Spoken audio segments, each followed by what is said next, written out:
Hindi class में आप सभी लोगों का स्वागत है। बच्चों, आज हम सामान्य हिंदी के अंतर्गत निबंध लेखन पढ़ रहे हैं। तो आज के निबंध का जो टॉपिक है वो है राष्ट्रीय त्यौहार गणतंत्र दिवस।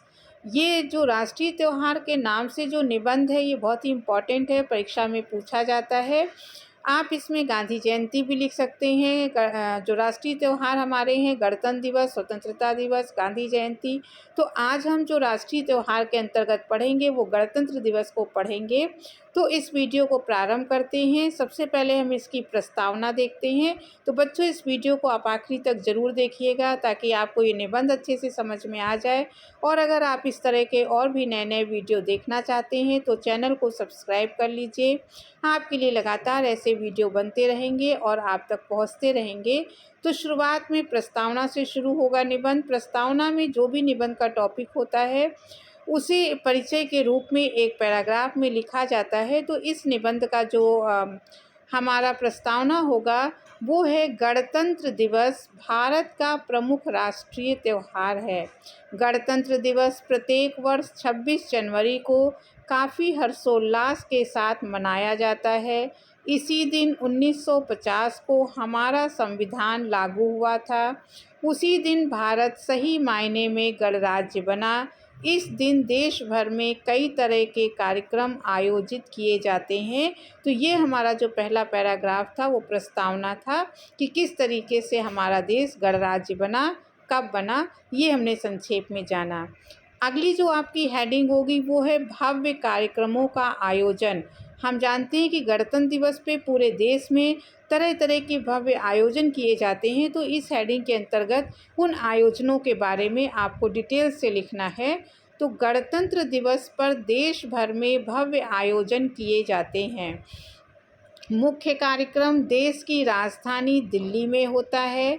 गणतंत्र दिवस की पूर्व संध्या पर राष्ट्रपति राष्ट्र के नाम संदेश देते हैं।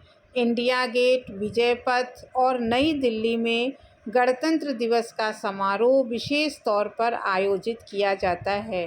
किसी अन्य देश के राष्ट्राध्यक्ष इस समारोह के मुख्य अतिथि होते हैं। इसमें सेना की भव्य परेड निकाली जाती है जिसे देखने के लिए लाखों लोग एकत्रित होते हैं। विद्यालयों में भी ये कार्यक्रम बड़ी ही धूमधाम से मनाया जाता है।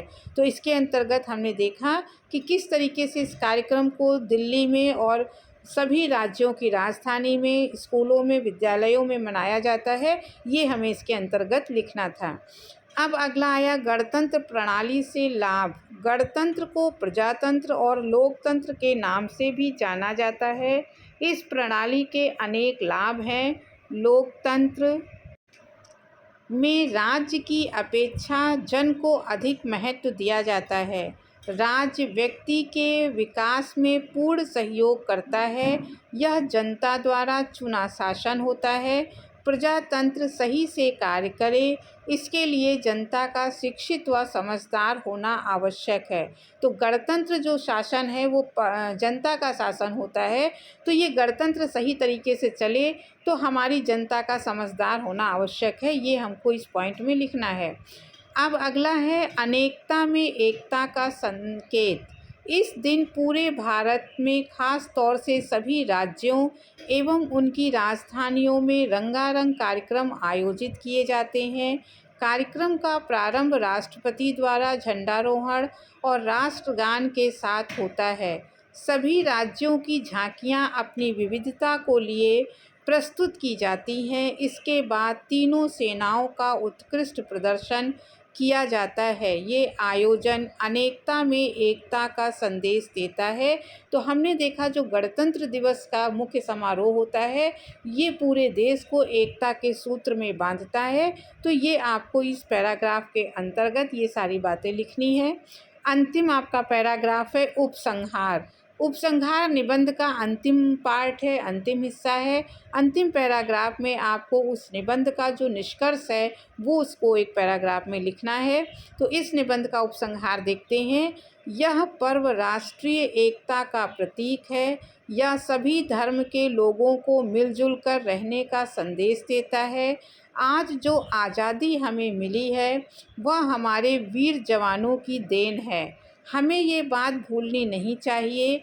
अतः हमें भी अपनी स्वतंत्रता एवं अखंडता बनाए रखने में अपना योगदान करना चाहिए, तभी हमारा देश खुशहाल रह सकेगा।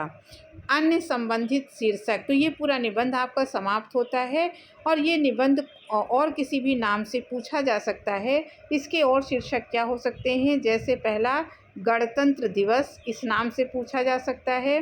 दूसरा गणतंत्र दिवस का महत्व, इस नाम से भी निबंध ये पूछा जा सकता है। और तीसरा गणतंत्र दिवस परेड की आंखों देखा हाल, इस नाम से भी ये निबंध पूछा जा सकता है। तो जो भी शीर्षक आएगा आपको ऊपर वाला निबंध ही लिखना है। तो इस तरीके से आज आपने इस निबंध को अच्छी प्रकार से, जो हमारा राष्ट्रीय त्यौहार शीर्षक था उसमें गणतंत्र दिवस को अच्छे से पढ़ लिया होगा। अगर आपको पसंद आया हो तो चैनल को सब्सक्राइब ज़रूर कीजिएगा, लाइक कीजिएगा, शेयर कीजिएगा। अब अगले वीडियो में फिर किसी टॉपिक के साथ मिलेंगे, तब तक के लिए धन्यवाद।